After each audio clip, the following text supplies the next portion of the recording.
So this is there's a huge unit here called exponential growth and decay. A big part of this is a specific application of exponential growth and its compound interest. So I always like to do a week or two on this. And so I'm going to present you with two, arguably three formulas today, and then we're just going to run through a bunch of practice problems. This formula will get a lot more difficult in the coming days because today we're always going to solve for the same variable and it's easy. It's just calculator, boop, boop, boop, type in stuff, hit enter. But when we start solving for like the other guys like R, T, P, it gets rougher. So enjoy the day today. Yes, sir. Well, sorry, I don't want to be mean, but I was kind of thinking that this would be more of a thing that we learn in personal finance. It certainly has a place in personal finance, but it's certainly also this exponential stuff is also in our like our exponential unit here. So, but yeah, you can take this and carry it with you over to personal finance. How's that? I also know that from in the past, I talked to some ag kids, and I don't know if Mr. Luna still does it, but I know that our former ag teacher, Mr. Spatz, a long time ago, he used to do a lot with this formula. So I guess you'll see it when you see it, but super useful stuff. And it definitely involves logarithms and all the stuff we're doing, exponentials. So anyways, just real quick, let me give you just a quick idea as to what this is all about. So just so you know what compounding interest looks like, let's say you take $100 and you drop it into an account that's going to give you 10% interest. I'm picking these numbers in particular because I trust you won't have any issues with calculating 10% of 100, right? So if I get interest on my $100 at a rate of 10%, how much interest do I get? Just interest. I get $10 because 10% of $100 is $10. So I'm going to add $10 to my balance. Now, this is where it gets its name from, is because if you put that $10 back in, your balance is now $110, right? If this were simple interest, you would just keep getting $10. It's pretty lame. So you get $10 and then you get $10 and you get $10, but it's not, it's called compound interest. And the way it works is the interest goes back into your account and then your new amount of interest is accrued or based off of the new balance. And so now I'm going to get 10% again the next year, but I'm getting 10% of a bigger balance. And what's 10% of 110? So this time I add $11. And then the $11 goes back into my account balance, and my account balance is now $121. And again, rinse and repeat. I get 10% on this. And what's 10% of $121? $12.10. And so we're going to add $12.10. And let's just do one or two more iterations of this process, and then we'll get to obviously finding more efficient ways to do this. So if we add that $12.10 back in, our new account balance is 133.10. And if we take 10% of that, what's that? 13. Yeah, and if you haven't cracked the code yet, anyone who's panicking, taking 10% of a number just means to move the decimal one place. And so we're going to be adding $13.31 worth of interest. And you can see that the interest amount is going up every year because we're getting the same interest rate, but we're applying it to a larger balance. And so as that continues to happen, you can do this ad infinitum. You know, we could do this for 50, 60 times, and eventually you would start to kind of have your mind blown by how much money that would become. So I don't think we probably need to do this anymore, but no need for a calculator yet to this point. So you can imagine at this point in time how absolutely just unfair and brutal this would be if I sent you home and said, I want you to handwrite out 50 years worth of this. Could you do it? Yeah. Yeah, but no one would want to. And I like you guys. I care for you. I respect you. I wouldn't ask you to do that. So the question is, there's got to be a better way. And the answer is there is.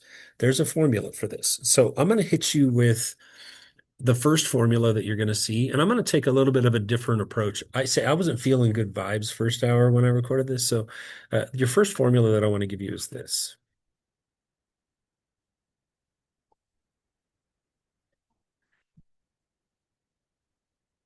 And I have just made an executive decision that I am officially going to give you all three formulas. And if I'm any good at this job, by the time we're done here today, I'll have you convinced that two of the three are actually the same.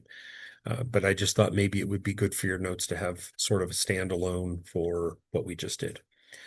Only use this formula right here. See you taking notes. What a great thing this is to write down. Only use this formula if your interest is compounded annually.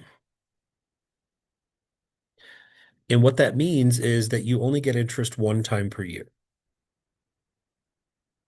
Okay. So a little foreshadowing there. Obviously, what's coming down the pike is we're now going to look at some problems where that's not necessarily the case. Okay. So here's the second formula. And again, at some point, you'll buy into what I'm saying. These are about the same formulas. So your second formula is this one. A equals P times 1 plus R over N to the power of NT.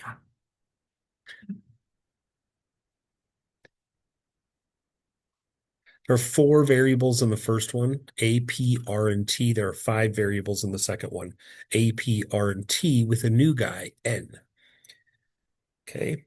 And you'll want to use this formula if it's compounded more than once per year.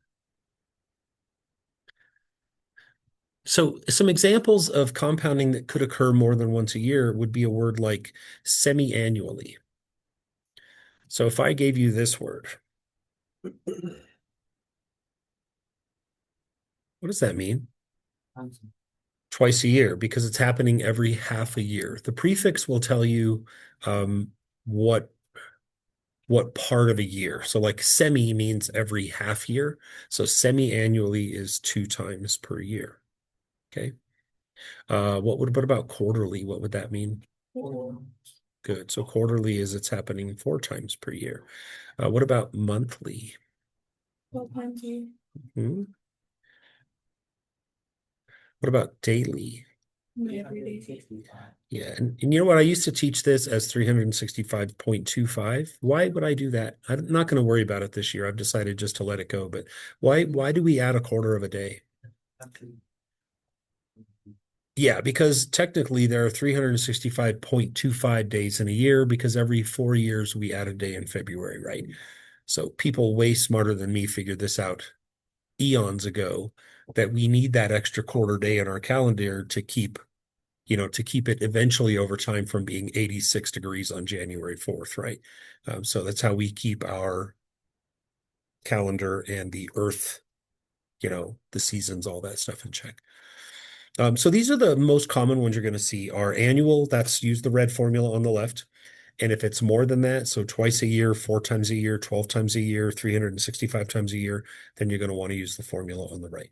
So I'm going to hold off on the third formula for now, but these are the two that you're going to see. And by the way, when we talk about 2 times, 4 times, 12 times, 365 times, these are your N values. And so if it's semi-annually in our formula, we're going to say that N equals 2.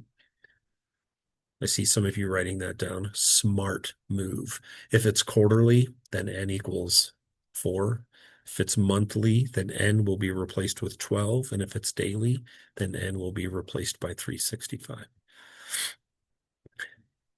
If you do 365.25, technically your answer is going to be just a little bit better. But honestly, it's just about negligible, the difference that it winds up making. So let's just roll with 365. Sound good? All right, so let's stick with just these two formulas here, but first let's talk about the variables and what they stand for. So before we can use a formula, we always have to know what everything stands for. And I'm just going to define everything in the formula on the right because these will also cover the formula on the left. And then we can talk about how these are actually the same formula. I'm going to throw this out and you're going to take a guess if you want. Anyone want to throw out what A stands for?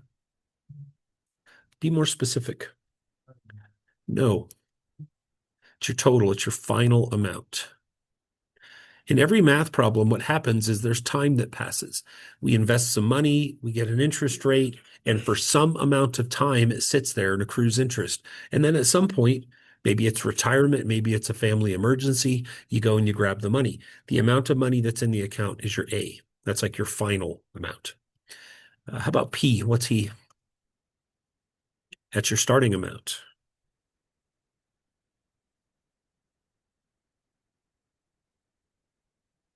P stands for principal. So, but we don't generally like to use that word. We just call it the starting amount. It's a little bit easier that way. How about R? R is your interest rate. Good.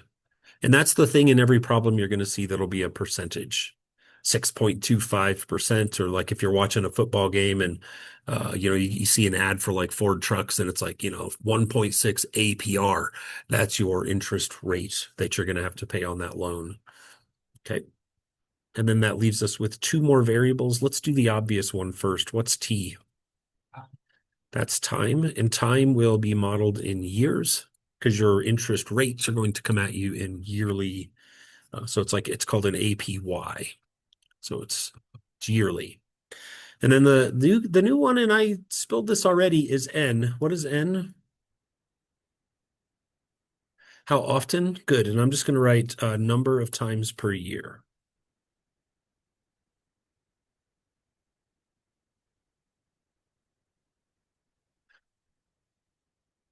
As long as you know who all five guys are, you can still miss these. I missed one earlier for one that the answer should have been 19,000. I got 7 billion. I'm not making that up. I literally got 7 billion.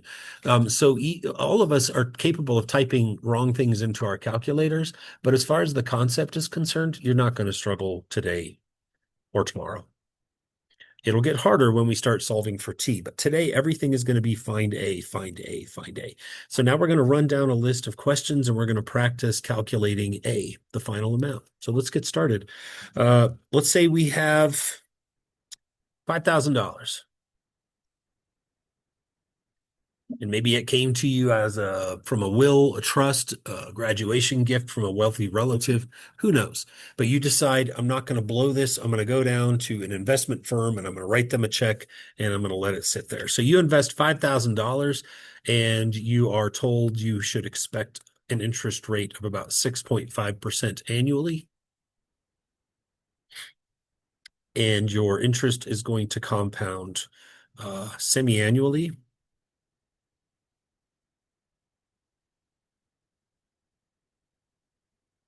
And you're going to leave your money there for 50 years. And we'll talk about this. I'm not a financial advisor, but I know enough about this that hopefully I can convince you of the importance of letting your money sit for a long time. Right? It might make $100,000 and you'll be like, oh my God, I'm loaded. But if you wait another 10 years, you're going to have $600,000. And it's like, what the what? And that might have been a stretch. But the point is, things happen a lot more near the end of a compounding than they do at the beginning. So let's take a look. Right. So calculator time. Here we go. So we're going to say, and first we're going to do it on paper and then we're going to do it on a calculator. So what's the first thing we're going to have? First number, if you will. 5,000. That's my P value. Remember, that's my starting value. And then I'm going to put parentheses 1 plus. People sometimes ask, what's the 1 for? The 1 is to make sure we don't go below what we started at, right? When you calculate how much money will I have, you have what you already had plus what you earn. And so the 1 is just there to keep us at level before we add on the interest. Okay. What's going to go on the top of this fraction? It is not 6.5. It is 0.065. Probably not the first time you've encountered this in your life that we don't generally put percentage amounts into formulas. We like to convert them into decimal amounts. And so the rule with decimal percentages is to move the decimal 2 places, always 2 places. So if I move this red decimal point 2 places to the left, it moves once, twice, and it winds up here. But then there's that awkward space, and that's where that 0 comes from, right? Always 2 places. What am I going to put on the bottom? 2, because N is 2. The number of times that it will compound is twice per year, semi-annually, meaning every half year, 2 times per year. And then what's my exponent going to be? It's 100. And again, it's your first time, so why would you, like, don't beat yourself up if you're saying wrong things, but just kind of go with the flow. Oh, how did I get 100? Because you have to multiply n by t. And it really does make sense. It's happening twice per year for 50 years. So that's 100 iterations of that process, right? You do something twice a year for 50 years, you've done it 100 times. And now we're going to grab our calculators and we're going to type it in. You're going to need calculators every day for the next at least couple of weeks. So here we go. 5,000. You do not need a time sign, just an open parenthesis, 1 plus 0.065 divided by 2. Close those parentheses to the power of 100.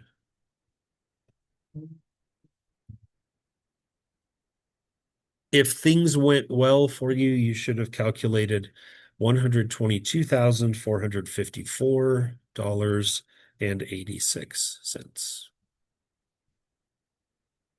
I'll give you a moment, type that in enough times until you can get that answer, because it just takes a little practice.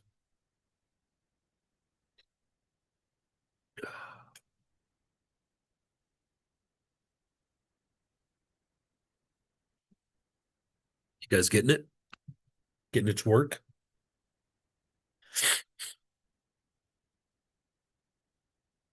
Do you want to bring me your calculator and I'll show you what you're doing? I'll pause this real quick while I do that. Okay. At this point, normal Mr. Ahern mode would be to just say, let's do another example. But I want you to see something. This right here was for how many years? This was 50 years, correct? I would like you, with me, to do a couple things. I want to do 40 years and I want to do 60 years. You being math people, would you assume that 40 years worth of interest, the answer is going to be about the same, lower than 122, as 60 is going to be above? Yes. Since they're both 10 years apart, right? Let's calculate them. So you're just going to do the exact same thing again, okay, on your calculator. Just type it in again. But this time, let's do the top one first. Let's change our exponent to what? 80. 80. Very good. And if you did that correctly, you should have $64,591.42. Make sure you're rounding. You know, we've talked about this. So if symmetry holds, then the other one, the one we're about to do, since that one's about 60K below, the next one ought to be about 60K above. So let's calculate the next one. Is it unrealistic to leave money sitting in an account for 60 years? It is not. It's not very common, but if you invest when you're 18, you work, and you stay healthy, it's not totally unrealistic to expect to still have money in that account when you're 78. And I know that's a long ways away, but let's do it again. What's our exponent going to be this time? 120. And surprise, surprise, A lot bigger. it's a whole lot bigger. And I'm going to show you why that is here in just a second.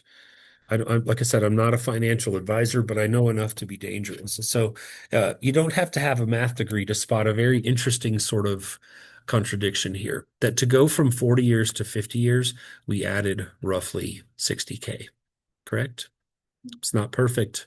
And then to go from here to here, we added how much? Around 110K. And so it's like, what in the what? Like, how is it that I could do the same amount of time, but my money grew so much more substantially? And the reason is something I want to show you right now. The reason what you just saw happened is because that what we're doing now is modeling what we call an exponential growth curve. And it's not linear growth. We just proved it. If it were linear growth, then it would have grown the same in these 10 years as it did in these 10 years. That's what linear is all about. So the way an exponential curve works is it starts out like this, and it's not very exciting. It is growing. It is just not growing very much. And then what happens is with every exponential model, there's a break, not a break. It's just something happens here. And the trouble with people is that they get impatient. And if you start investing when you're 40, it's not too late, but it's too late for the really good stuff, right?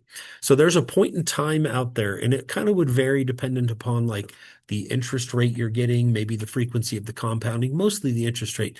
There's a point in time right here where these first, I don't know what this would be, like 25, 28 something years, nothing's really happening and it sucks and it's hard for people to see. And you're like, how come my account's not growing? You said I was going to get 4.6% interest. And here I am. I invested this 20 years ago and my account balance still sucks. And the reason is because there's a point in time at which that exponential growth really takes hold and it just grabs it and says, let's do this. And it happens and it starts to curve upwards and it curves upwards steeply, more steeply over time. And so what we want to encourage you, we as the adults of the world, is to be patient, invest while you're young, and hang tight. Stick it in there, leave it alone. Need a new car? Don't tap into it, okay? Figure it out. Finance it another way. Leave your money alone. Invest while you're young, leave your money alone. Because you want to give it at least like 40 years. If you can, give it 50 years. Okay. So that's why what you saw just now happened is because time is the killer. Time is the thing we can't control. But we can't control our impulses. It's always so tempting. You're like, we got to redo that bathroom. Let's tap into that Roth IRA. And it's like, oh, don't do it. Don't do it. Yeah. So would you rather have semi-annually interest of like 3% or monthly interest of like 0.1%? Your interest rate is going to overpower almost everything else. So like if you gave me a choice between daily compounding at 3.4% or just, once a year, so like annually compounding at a rate of, I don't know, 3.7%, I'm still going to take the 3.7%. Now, let's talk about what this means. I get this question a lot, so let's do another example. And I'm actually going to I'm going to change this one a little bit on my note card. So for this one, let's invest 3,500 bucks. And let's get 8% interest. And let's compound it quarterly. And let's go for 40 years. It's about time we have this discussion about, I mean, this seems crazy.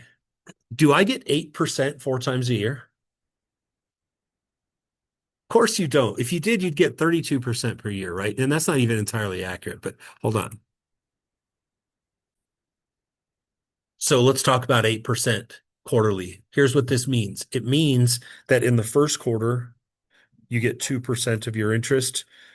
In the second quarter, you get another 2% of your interest. In the third quarter, you get another 2%. And in the fourth quarter, you get another 2%.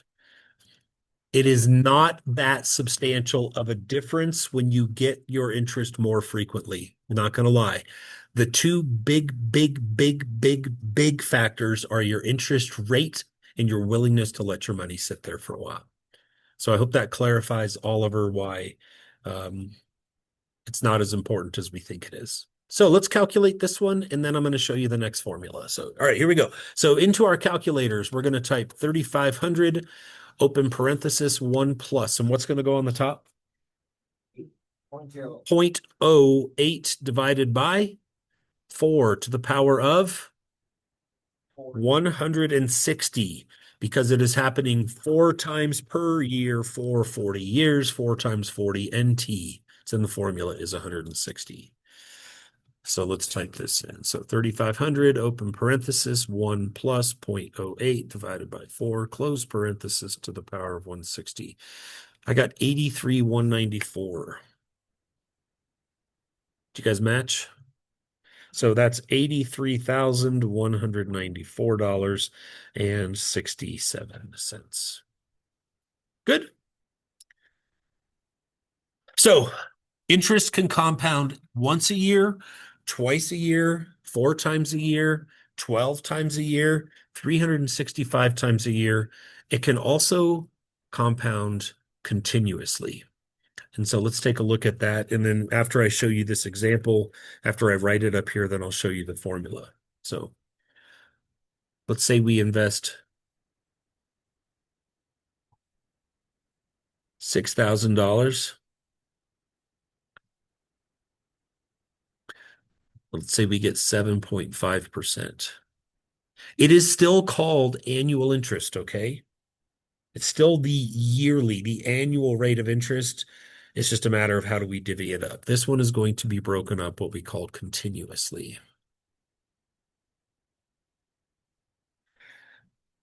And it's going to happen for, let's go with 26 years. Might wonder, what is this continuous nonsense? Well, imagine this. Could your interest compound every second? Yeah. Nothing stopping it from doing that. You know, it would be amazing to think of the computations happening every second. It's crazy, right? But if it could do that, can it compound every millionth of a second? Yes, it can. Could it compound every trillionth of a second? Yes. And eventually what you realize is like my head's going to explode because you're asking me now to consider that n could be an infinitely large number.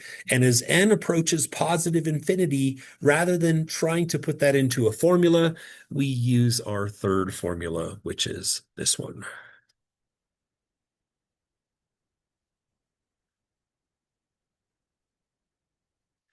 And thankfully, we don't have to ask questions about why did you write the letter E, because we now know that E is not a letter, E is a number. So this actually only has 4 variables in it, E not being one of them, right? So the same cast of characters, what's A? Final amount. P, starting amount. R, as a decimal, very good. And T, the number of years, good. All right. And we could watch an entire YouTube video. If you're just dying to know, spoiler alerts, you could go home and search on YouTube and say, explain the compound interest formula for continuous compounding. You could probably find some amazing like animated video explaining why E foots the bill. But this is the modified version of the formula that we now use when E or when N is infinity. So let's practice. Nothing to it. So for this one, I'm going to type into my calculator 6,000. And I don't need parentheses on this one. So and then I'm going to just hit E. And then I'm going to hit to the power of. And for this one, since it's RT, I'm going to just use parentheses and just put 0.075 times 26, close parentheses. So this is what it should look like on your calculator right there.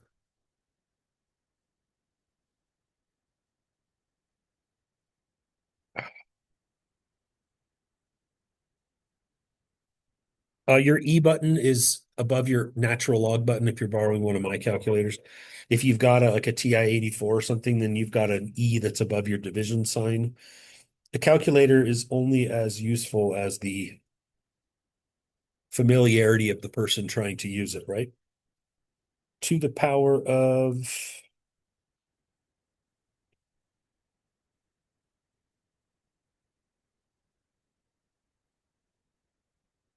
Did you get 42,172?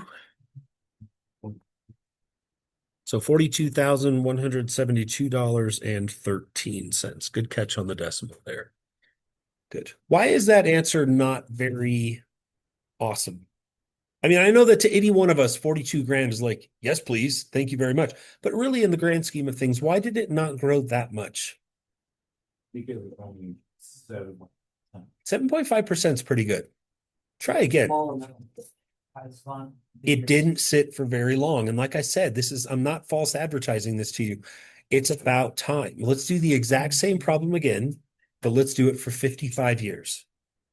Okay? So we're going to do the same thing again. We're going to have 6,000 times E to the power of 0.075 times 55.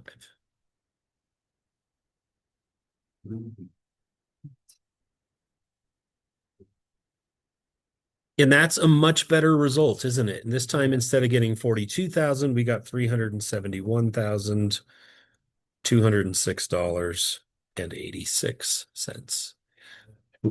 29. I know. And it's again, it's like who could sit around and think about this? The thing about money is that you're not sitting there like parked outside the bank going, come on, come on. These are the years when you're living your lives.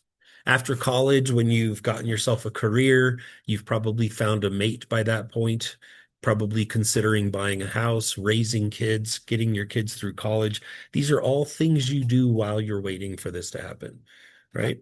And then when you go to do something called retire, ideally there's some money sitting in these accounts. So you want to talk to someone who's way more knowledgeable about money than me.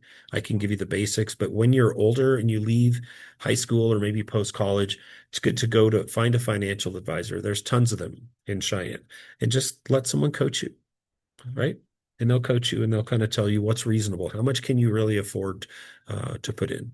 And let the pros. Yeah. What's up? So does the interest always round normally, or are there situations where it always? What do you mean by rounds down?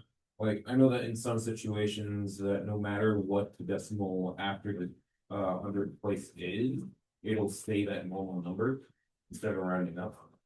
It would just stay the same. It's just have faith. If it's like if you got 11% interest, you're going to put that in as 0.11. If you got 2.358% interest, you're going to put that in as 0.02358. Yeah, Like, I'm more talking about like the cents, like in the money that we're getting.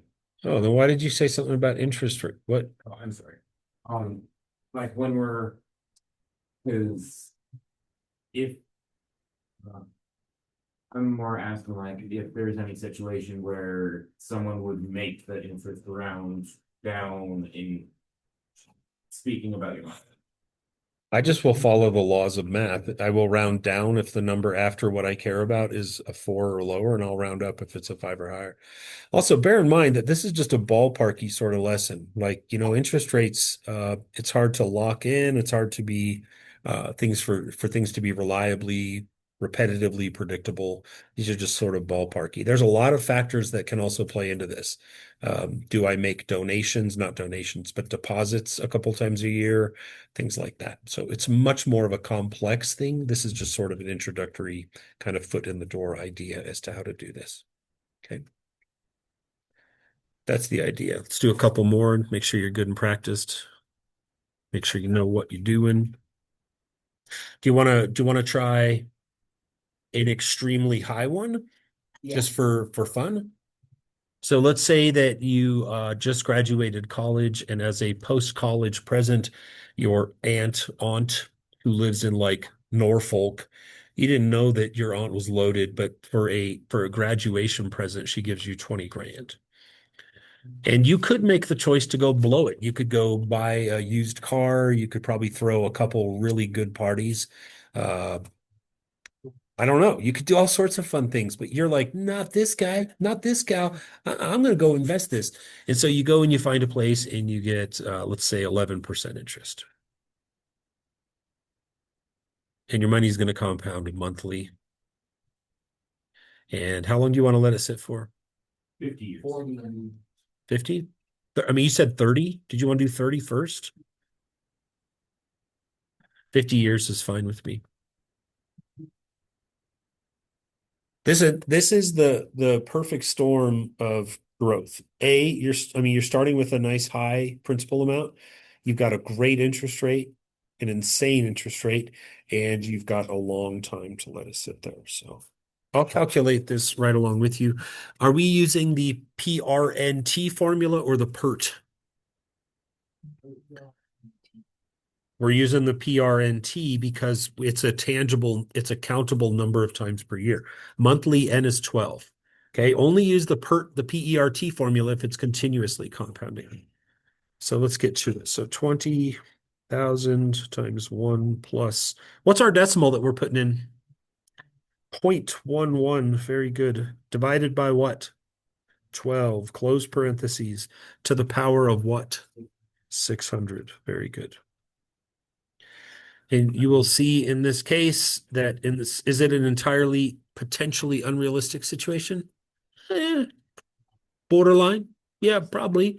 But after 50 years, your puny little $28,000 investment would be worth over $4.7 million. Are you guys seeing that?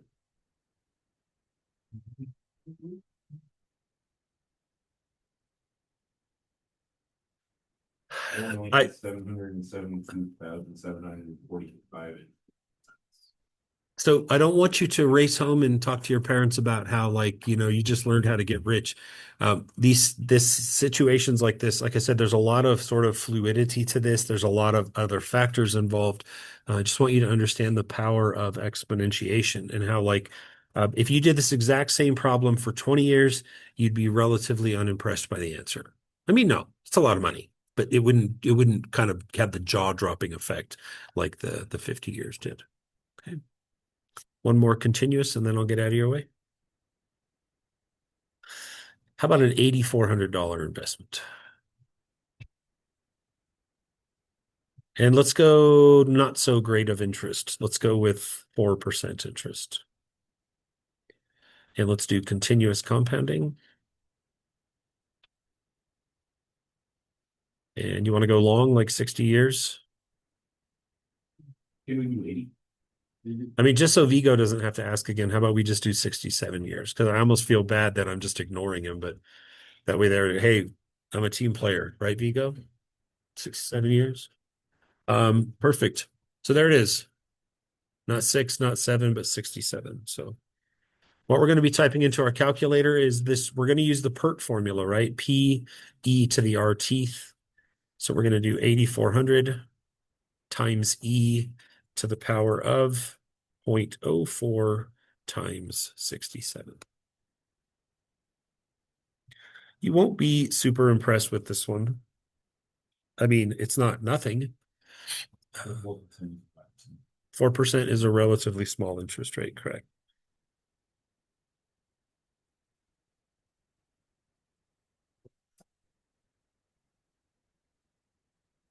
Still definitely better than the 8,400. Yeah.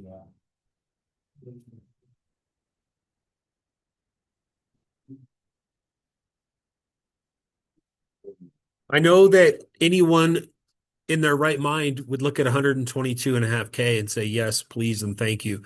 But understand, like, over the course of 67, almost an entire human lifetime, that's not really worth the effort, right?